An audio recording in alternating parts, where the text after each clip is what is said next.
Ang gagawin natin ngayon is mang-inasal. So, ito is 5 whole chicken, 5 pirasong chicken ito. Hinati-hati ko siya sa kalahati para mas malaki ng konti. At the same time, nilinis ko na rin yan. So, ang mang-inasal na actually hindi po ako marunong magluto, guys.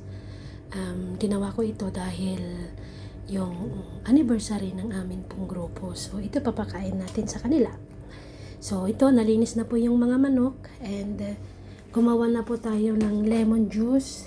Ito, kung baga sa kidi is half kidi na lemon ang ginawa natin sa juice niya. Ito naman, halo-halo na tanglad, bawang, sibuyas, at saka ginger. Granite ko yung ginger para mas lalong pumasok sa loob ng manok. At ginawa natin marami yan mga kapatid kasi 5 pirasong malalaking manok, as in malalaki siya.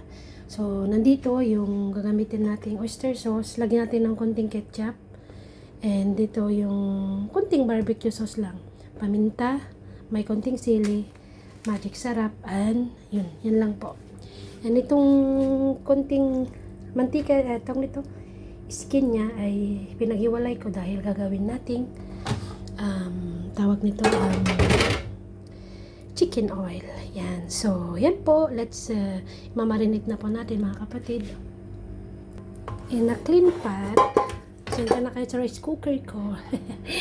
Luma na yan. So, ilalagay natin to lahat ng mga sibuyas, bawang para mapaghalo-halo natin, guys. Okay?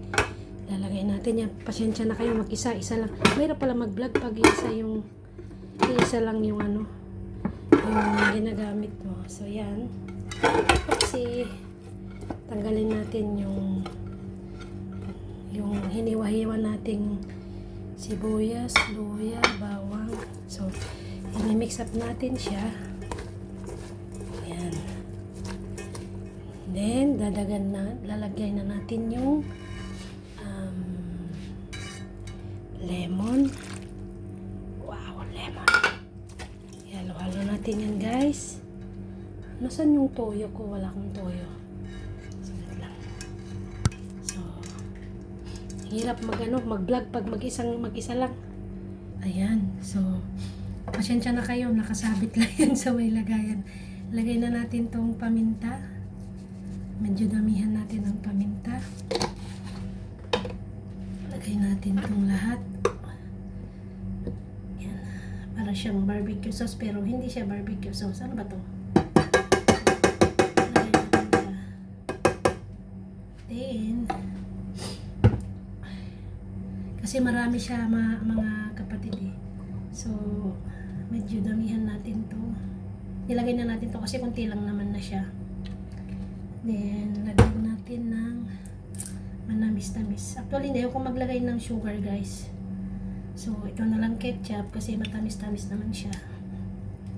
So, kailangan natin kunin yung lagyan natin ng konting chili. Optional to guys ha. Ginawa ko lang to kasi gusto ko medyo maibabad natin siya ng medyo mahanghang. Then, yan, konting seasoning. Para lang sumalap. Iba-iba namang version ang paggawa ng pero yung original na mang-inasal is lemon, tanglad. Yan lang ang kailangan. So, ihalo natin. Yan. Oops. Ihalo-halo natin siya. Yan, malinis ang kamay ko, guys, ha. Sa magtatanong dyan, malinis po ang kamay ko. Ayan. Ang bango.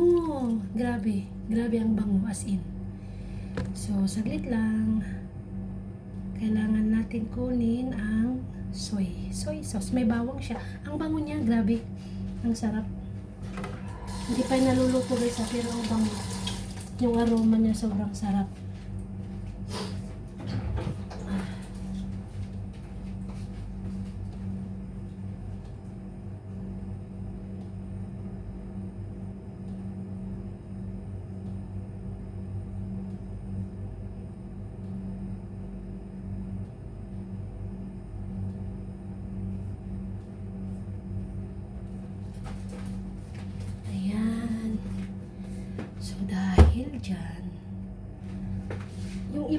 naglalagay ng soft drinks.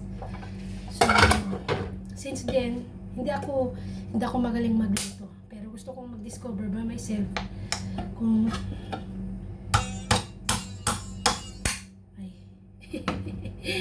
ayan.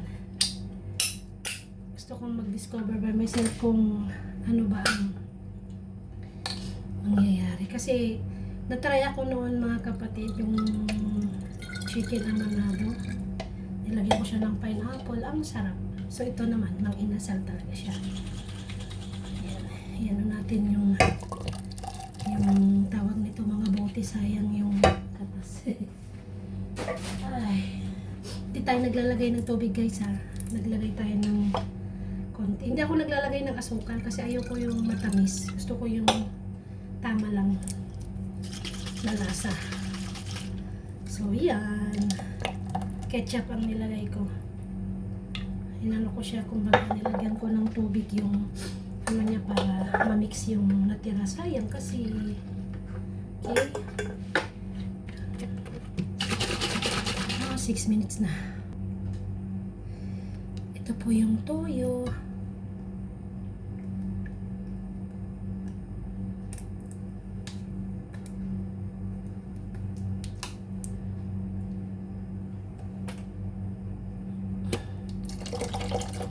Ayan, tansya-tansya lang guys. Tansyameter lang ginamit natin. So, yan na po ang finished product. So, let's put in the chicken. Oopsie. Ayan. So, kailangan isa-isahin natin ang i-toast sa loob. Ganyan. Diba? Para manuot talaga yung sarap niya. Diba? Ito po yung first time kong gumawa ng inasal, guys. Ang ginagawa ko kasi dati, pag niluluto ko siya sa Sprite, ganyan. Nakalimutan ko dapat may ano pa pala to, bay leaf ba yun? Yeah. So, isa-isahin natin siyang anguhin. Aywa. Oh my God, ang sarap. Ang bango, as in, grabe, ang sarap. Hindi pa siya naluluto guys, pero pakiramdam ko ang sarap na siya. Yeah, first time ko yan. Ang dami ang dami talaga as in. Ang laking kaldero. Ginaganito ko siya para makot siya ng maayos. Tapos ibababad natin to overnight. Bukas po natin siya iluluto. More than overnight. Siguro mas masarap, 'di ba? Para manuot yung lasa. 'Di ba? Pasensya na, isa yung kamay ko eh. Isa lang yung kamay ko. So we put it here all together as we make like this. You know, hindi ako marunong magluto. But I love to eat. That's why I trying my best to, to do some research. How to do some. Yan. Ito po. Ay, saglit lang. Oopsie. Kailangan natin takpan yan. Gumawa din tayo ng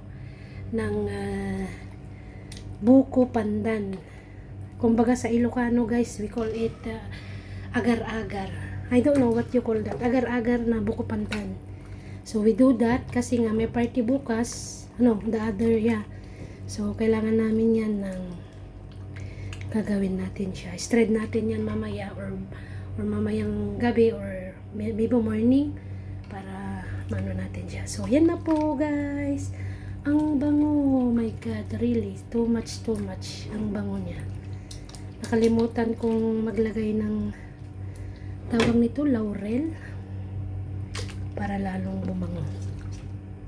So, I think guys, nakot na natin lahat. Wala naman na sigurong natira for that. So, this is the last time.